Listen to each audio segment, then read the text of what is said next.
কি ব্যাপার, আজ সকলে এসে গেল, শুধু মন্ত্রীর দেখা নেই কেন? আমি তো আজ মন্ত্রী মশাইকে ওই বাজারে আড়তদারদের সঙ্গে কথা বলতে দেখেছি। মন্ত্রী আড়তদারদের সঙ্গে কি কথা বলছিল? সেটা তো বলতে পারবো না মহারাজ, আমাকে দেখেই তো সরে গেল।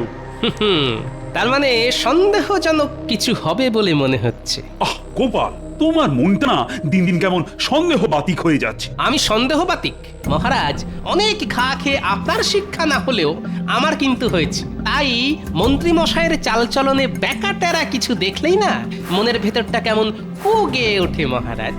তা তো গাইবেই। আসলে তুমি তো আমাকে দেখতে পারো না, তাই ওই যে কথায় আছে না, যারে দেখতে নারী তার চলন বাঁকা। মহারাজ, বাজারের আড়তদাররা আড়ত বাড়াতে চাইছে, তাই তাদের আরো কিছু জমি লাগবে, সেই নিয়েই তারা আমার সঙ্গে কথা বলছিল। আড়তদারেরা বাড়তি জমির জন্য মহারাজের কাছে না এসে মন্ত্রী মশাইয়ের সঙ্গে কথা বললো কেন? এটা খুব ভালো কথা মহারাজ। তাদের ব্যবসা বাড়লে রাজ্যের ভালো, আর আমাদের কোষাগারেও বাড়তি খাজনা আসবে। না না মহারাজ, বাড়তি খাজনা ওরা দিতে পারবে না। কেন বাড়তি খাজনা দিতে পারবে না কেন? না মানে এখন তো দিতে না পারলেও পরে ঠিক ওদের কাছ থেকে আদায় করে নেব। তা আড়তদাররা আড়ত বাড়াতে চাইছে কেন? আসলে এবছর তো প্রচুর ধান হয়েছে, সেই ফসল মজুত করে রাখতেই ওরা বাড়তি আড়ত তৈরি করতে চাইছে। ঠিক আছে, দিয়ে দেবো জমি, তবে শর্ত কিন্তু একটা। কি শর্ত মহারাজ? এবছর যখন অনেক ফসল হয়েছে তখন জিনিসপত্রের দাম বাড়ানো তো চলবেই না, উল্টে কমাতে হবে। খুব ভালো শর্ত মহারাজ, জিনিসপত্রের দাম কমে গেলে গরিব প্রজাদের খুব ভালো হবে। ভালো করাচ্ছি।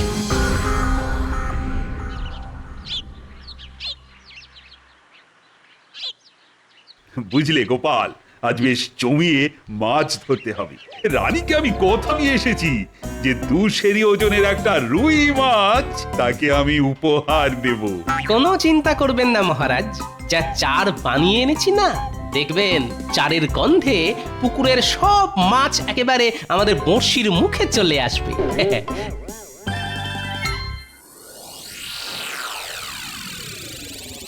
শোন, অনেক বলে কয়ে তোদের জমি দিতে মহারাজকে রাজি করিয়েছি। এখন তোদের কথা দিতে হবে যে আমি যা যা বলবো তোরা তাই তাই করবি। ঠিক আছে মন্ত্রী মশাই, আপনি যা যা বলবেন আমরা তাই তাই করব। তা কি করতে হবে আমাদের? এবছর ধান তো প্রচুর ফলেছে, তাই মহারাজ দাম কমাতে বলেছেন। প্রথম কদিন তোরা দাম কমিয়ে দিবি, তারপর সব ফসল অন্য জায়গায় সরিয়ে দিয়ে বাজারে ঘাটতি তৈরি করে হু হু করে দাম বাড়িয়ে দিবি। দাম বাড়িয়ে দেব? হ্যাঁ, এতে তোদের বাড়তি যা লাভ হবে তার অর্ধেক দিবি আমাকে। কি মাথায় ঢুকেছে? কিন্তু হু হু করে দাম বাড়িয়ে দিলে মহারাজ যদি রেগে গিয়ে আমাদের বিরুদ্ধে কোনো ব্যবস্থা নিয়ে বসেন? আরে অত ভয় পাচ্ছিস কেন? মহারাজকে সামলাবার দায়িত্ব আমার, তোরা শুধু আমার কথা মতো কাজ করে যাবি। ঠিক আছে, তাই হবে। আজ তাহলে আমরা আসি মন্ত্রী মশাই। হ্যাঁ হ্যাঁ, আয় আয়। আড়তদারদের নিয়ে দারুণ একটা চাল চেলেছেন তো। আরে এ তো চালের প্রথম কিস্তি, এর পরের চালে কিস্তিমাত হবেন মহারাজ, আর এই রাজ্যের রাজা হব আমি, বুঝেছিস? বাবা, কি মক্ষম চাল! চাল তো চাললেন, কিন্তু ওই হলে ফুটো হয়ে সব সব চাল আবার ওই ছড়িয়ে যাবে না তো? এই ঘটা, মুখ সামলে কথা বলবি। তোর এত বড় সাহস, হ্যাঁ? আমার সামনেই আমার দেওয়া চালকে অপমান করিস, হ্যাঁ? অপরাধ অপরাধ নেবেন না, আসলে আসলে ওই এতদিন ধরে দেখে আসছি তো। কি দেখে আসছিস? ওই যে অনেক ফন্দি আপনি আঁটেন, কিন্তু ওই গোপালের ওই বুদ্ধির কাছে শেষ অব্দি হেরে গিয়ে ওই যাকে বলে কিনা ওই ওই ল্যাজে গোবরে হয়ে যান। লাজে গোবরে? বেরো বেরো হতচ্ছাড়া, এক্ষুনি দূর হয়ে যা আমার বাড়ি থেকে। এই জীবনে তোর মুখ আর যেন কখনো না দেখি। যা, দূর হ, দূর হ। এবারে যদি আপনি যেতেন তাহলে আর এই মুখ দেখাতে আসবো না। হ্যাঁ, তবে তবে আবার যদি ওই হারেন তাহলে এই শ্রীমুখ ঠিক দেখিয়ে যাব। হ্যাঁ, তবে রে এই জন্যই বলে যার শিল যার নোড়া তারই ভাঙে দাঁতের গোড়া। একটা বেঈমান আমার খেয়ে আমারই পড়ে আজ আমারই সমালোচনা করছে। হ্যাঁ, কথাটা কিন্তু ঘটা মিথ্যে বলেনি, এই বরাবরই তো গোপাল। আরে রাখ তোর গোপাল। এবার এমন আটঘাট বেঁধে নামছি যে গোপাল তো গোপাল, গোপালের 14 পুরুষও না আমার টিকিটা অবধি ছুঁতে পারবে না। গোপাল আর মহারাজের এমন হাঁড়ির হাল করব যে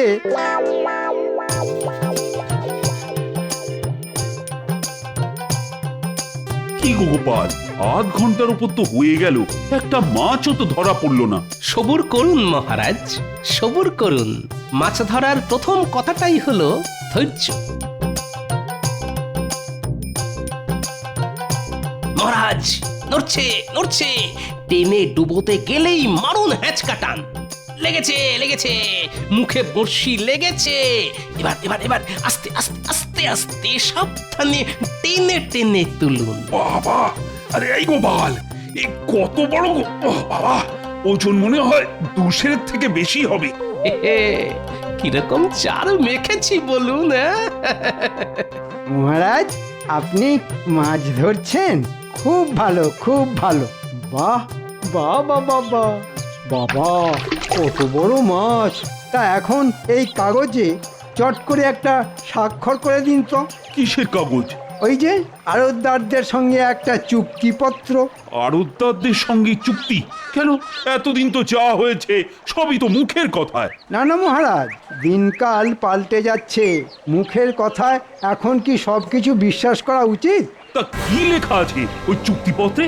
ওই যে এখন খাজনা দিতে না পারলেও 1 বছর পর থেকে খাজনা দিতে হবে, আর জিনিসপত্রের দাম কমাতে হবে। এই কথা, ঠিক আছে, দাও, স্বাক্ষর করে দিচ্ছি। না মহারাজ, না পড়ে স্বাক্ষর করবেন না। হ্যাঁ, সেটাও ঠিক। শোনো মন্ত্রী, দেখতেই তো পাচ্ছ এখন আমি মাছ ধরায় ব্যস্ত। কাল রাজসভায় চুক্তিপত্রটা নিয়ে এসো, আমি ভালো করে পড়েই না হয় স্বাক্ষর করে দেবো। কিন্তু ওরা তো আজকেই চাইছে, কারণ ওরা আজ যে নতুন আড়তের ভিত পুজো করতে চায়। তা আজ ভিত পুজো হোক, কালই না হয় হবে চুক্তি। তুমি চুপ করো তো। কথা হচ্ছে রাজা মন্ত্রীর মধ্যে সামান্য ভাঁড় হয়ে মাঝখান থেকে আমাদের কথার মধ্যে ফুট কেটো না তো। দিন মহারাজ দিন, সইটা করে দিন। দেব? হ্যাঁ মহারাজ দিন।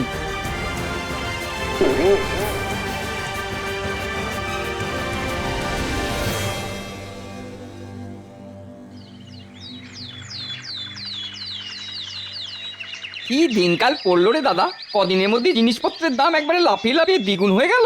আর একটা জিনিস লক্ষ্য করেছো, খুচরো বিক্রেতাদের কাছে তেমন জিনিসপত্র নেই। ওরা বলেছিল আড়তদাররা নাকি সব জিনিস আড়তবন্দি করে ফেলেছে। আমাদের রাজ্যে এমন একজন ভালো মহারাজ থাকতেও এত অনাচার। শোনো, সকলকে জড়ো করো, আজই মহারাজের কাছে গিয়ে কথাটা তার কানে তুলতে হবে। ওই দেখো গোপাল দাদা আসছে। চলো গোপাল দাদাকে সব কথা বলি। গোপাল দাদা, বাজার যাচ্ছ বুঝি? হ্যাঁ, তা তোমাদের বাজার হয়ে গেছে বুঝি? আর বাজারে আগুন লেগে গেছে গো গোপাল দাদা, আগুন! সব জিনিস একেবারে অগ্নিমূল্য। তাই নাকি? চলো তো দেখি।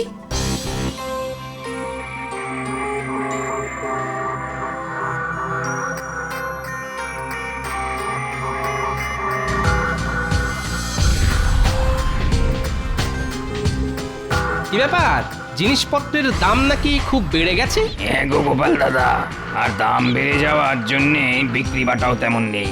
তা এবছর তো সব দিক দিয়েই ভালো ফলন হয়েছে, তাহলে দাম বাড়লো কেন? সেটা কি করে বলবো গোপাল দাদা, আসলে যতদূর শুনেছি তাতে আড়তদাররা সব জিনিস কিনে আড়তে মজুত করে ফেলেছে। সে কি? আর এর ফলে খুচরো বাজারে যোগান কম আর দাম দ্বিগুণ। না না না, এ তো একেবারেই ভালো কথা নয়। শোনো, তোমরা আজ রাজসভায় এসো, মহারাজ নিশ্চয়ই একটা ব্যবস্থা নেবেন।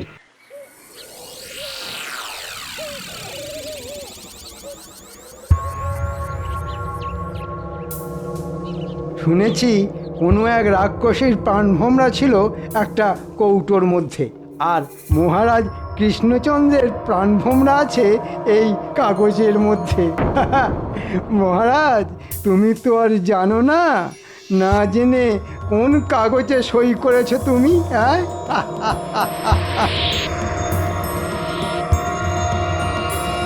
কিছু একটা ব্যবস্থা নিন মহারাজ, নাহলে আমরা যেসব না খেতে পেয়ে মরে যাব। হ্যাঁ মহারাজ, না খেতে পেয়ে মরে যাব। আহা, কোনো চিন্তা করো না তো। সকালে গোপাল আমায় সব কথা বলতেই আমি আড়তদারদের ধরে আনার জন্য সেনাপতিকে পাঠিয়েছি। মহারাজ সব কটাকে এনেছি। আয়, শুনলাম তোমরা নাকি সব জিনিস আড়তে মজুত করে বাজারে একটা কৃত্রিম অভাব তৈরি করেছো, আর তাতেই নাকি জিনিসপত্রের দাম হু করে বেড়ে গেছে। এই জন্যেই কি আমি তোমাদের বিনা খাজনায় জমি দিয়েছি? কদিনের মধ্যেই চুক্তিপত্রের সব কথা ভুলে গেলে? জানো এর শাস্তি কি হতে পারে? কই আমাদের সঙ্গে কোনো চুক্তি হয়েছে বলে তো আমরা জানি না। সে কি? আর আমরা যা করেছি সবই তো মন্ত্রীমশাই কথায়, শাস্তি দিতে হলে ওনাকে দিন। মন্ত্রী কি বলছে না? ওরা ঠিকই বলছে। আপনি একটা কাগজে সই করেছিলেন বটে, তবে সেটা কোনো চুক্তি নয়, সেটা হলো আপনার দানপত্র। দানপত্র? দানপত্র? হ্যাঁ, কাকে কি কি দান করলাম? কেন মহারাজ, আমাকে। আর দান করেছেন আপনার সিংহাসন। হ্যাঁ, তোমাকে আমি সিংহাসন দান করেছি? বিশ্বাস না হলে পড়ে দেখুন আপনার নিজের হাতের সই করা কাগজ। আমি মহারাজ কৃষ্ণচন্দ্র আজ এই মর্মে স্বীকার করছি যে রাজকাজ আমার আর ভালো লাগছে না, তাই আমার সিংহাসন আর রাজপ্রাসাদ আমি মন্ত্রীকে দান করে দিচ্ছি। এখন থেকে মন্ত্রী রাজা হয়ে রাজকার্য সামলাবে। ও মন্ত্রী, তুমি তুমি এতটাই খারাপ, এভাবে আমাকে ঠকালে? এই জন্যেই আমি আপনাকে সেদিন না পড়ে কাগজে স্বাক্ষর করতে বারণ করেছিলাম মহারাজ। এখন বুঝতে পারছেন তো না পড়ে স্বাক্ষর করার ফল কি মারাত্মক হতে পারে? বুঝতে পারছি গোপাল, হাড়ে হাড়ে বুঝতে পারছি। আর সেই সঙ্গে এও বুঝতে পারছি এতদিন দুধ কলা দিয়ে আমি কি ভয়ঙ্কর কাল সবটাই না পুষেছিলাম। বুঝতেই যখন পেরেছেন তখন কাল সাপের মরণ কামড় খান। শুনুন, কাল সকালেই রাজপ্রাসাদ আর সিংহাসন ছেড়ে দেবেন, এই আমার শেষ কথা। কাল থেকে আমি রাজা, তাই আমার কথাতেই সব কিছু চলবে। আয় ভগবান! উফ!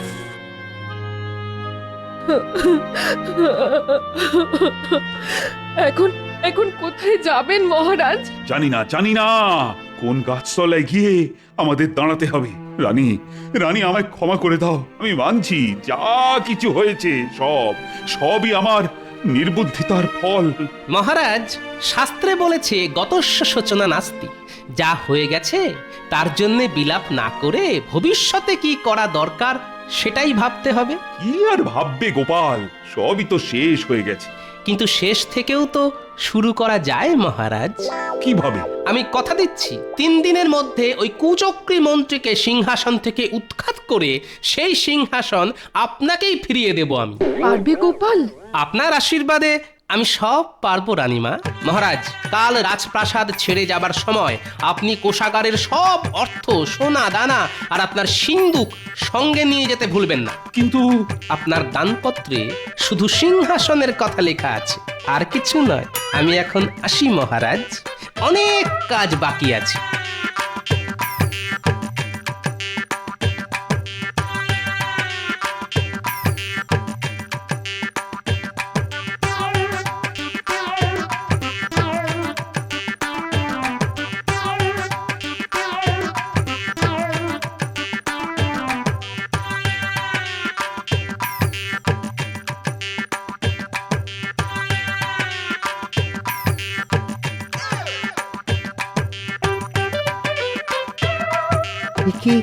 কি শুনছি গোপাল দাদা?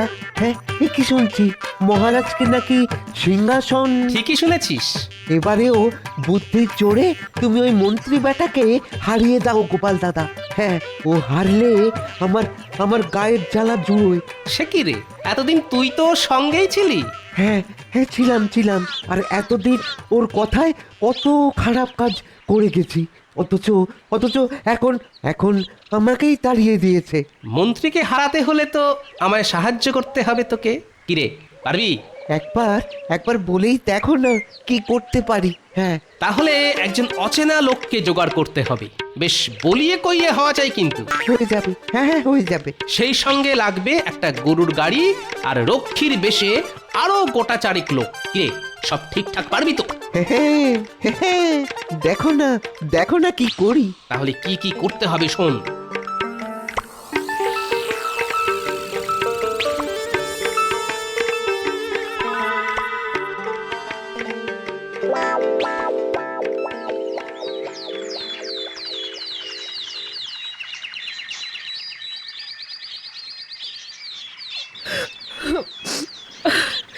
একদিন রানী হয়ে এই প্রাসাদে পা রেখেছিলাম, আজ ভিখারিনী হয়ে চলে যেতে হচ্ছে। আমি তো বলেছি রানীমা, 3 দিনের মধ্যে ওই কুচক্রী মন্ত্রীকে সিংহাসন থেকে উৎখাত করে সেই সিংহাসন মহারাজকে ফিরিয়ে দেব। যাও যাও, সব করবে। এ কি, গরুর গাড়িতে সিন্দুক তুলছেন কেন? কি আছে ওতে? রাজকোষের সব অর্থ আর সোনা দানা। না না, উনি এসব নিয়ে যেতে পারেন না। কেন পারেন না কুচক্রী মশাই? দানপত্রে শুধু সিংহাসন আর রাজপ্রাসাদের কথাই লেখা আছে, রাজকোষ বা মহারাজের সিন্দুকের কোনো উল্লেখ নেই। চা বাবা, তাড়াহুড়োয় খুব কাঁচা কাজ করে ফেলেছি দেখছি। চলে আসুন মহারাজ।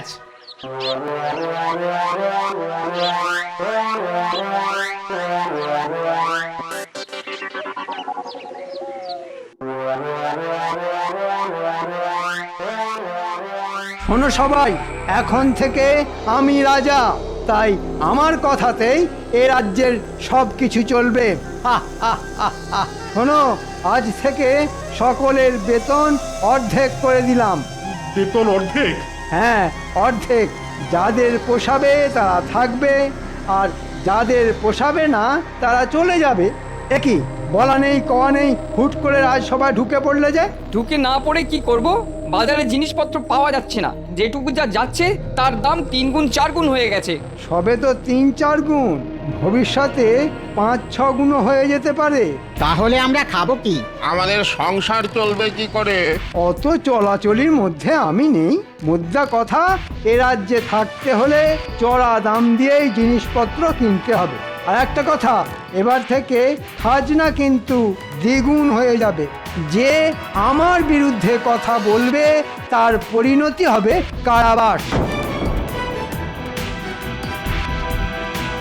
আমি মুর্শিদাবাদ থেকে আসছি। আমার পরিচয় হলো, আমি নবাবের নতুন দূত। নবাবের দূত? তা কি দরকারে এসেছো বলো? নবাব বলে পাঠিয়েছেন খাজনা বাবদ এক্ষুনি তার 5000 স্বর্ণ মুদ্রা প্রয়োজন। 5000 মোহর এক্ষুনি? তা কি করে সম্ভব? সম্ভব অসম্ভব তো আমি জানি না, আমি শুধু ওই 5000 স্বর্ণ মুদ্রা নিয়ে যাওয়ার জন্যে গরুর গাড়ি এনেছি। স্বর্ণ মুদ্রা পেলে ভালো, না পেলে নবাবের আদেশ মতো আমি আপনাকে বেঁধে নিয়ে যাব, সেখানেই হবে আপনার শাস্তি। ওরে বাবা, এখন কি করব? রাজকোষের সব অর্থ তো মহারাজ নিয়ে চলে গেছে। এত মোহর এখন জোগাড় করব কি করে? ঠিক আছে দূত, তুমি একটু অপেক্ষা করো, আমি দেখছি। কোনো মতেই নয়। ওরে হতভাগারা, খাজনা না পেলে নবাব কৃষ্ণনগর আক্রমণ করে এই রাজ্য কেড়ে নিতে পারেন। না না, এই মুহূর্তে এত মোহর আমাদের পক্ষে দেওয়া সম্ভব নয়। ওরে বাবা, তাহলে কি করবো এখন? ওরে বাবা, রাজা হওয়ার এ কি শাস্তি! এখন কি হবে? আরে ছাতার মাথা হবে আমার মাথা, আর তোর মুন্ডু। কি গোপাল দাদা, হ্যাঁ, কিরকম লেজে আগুন ধরিয়ে দিয়েছি বলো? বিলকুল। এবার দেখ না, ওই লেজের আগুনে কুচক্রী বেটা কেমন জ্বলে পুড়ে মরে। ওরে বাবা, ওরে বাবা, এখন এখন কি করি? হ্যাঁ, অতগুলো মোহর তো জোগাড় করা সম্ভব নয়। হ্যাঁ, এখন যেমন করেই হোক ওই দূতের হাতে কিছু গুঁজে দিয়ে ওকে আটকাতেই হবে। হ্যাঁ হ্যাঁ। ও ভাই দূত, একটু কাছে এসো না, কানে কানে একটা কথা বলি। বলুন। বলছিলাম কি, তোমাকে আমি কিছু অর্থ দিচ্ছি, ওটা নিয়ে যেমন করে হোক তুমি একটু সামলে দাও। হ্যাঁ, আমাকে ঘুষ নিতে বলছেন? চলুন চলুন, তাহলে এক্ষুনি আপনাকে বেঁধে নিয়ে যাই। ওরে বাবা কি করবো রে, না না পালাতে হবে। পালিয়ে কোথায় যাবেন কুচক্রী মশাই? ওই যে কথায় আছে না, পালাবার পথ নেই, জম আছে পিছে। আমায় আমায় ছেড়ে দাও গোপাল, আমি রাজা হতে চাই না। তাহলে ওই দানপত্রটা দিন।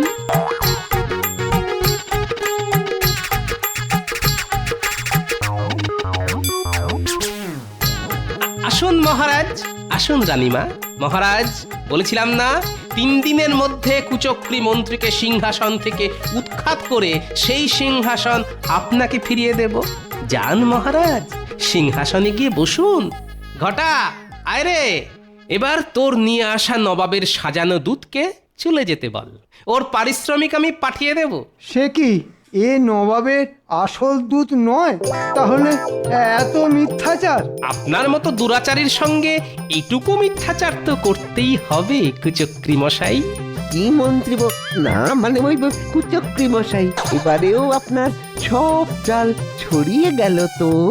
ঘটা, আমি তোকে সেনাপতি, বন্দি করো এই বদমাইশকে।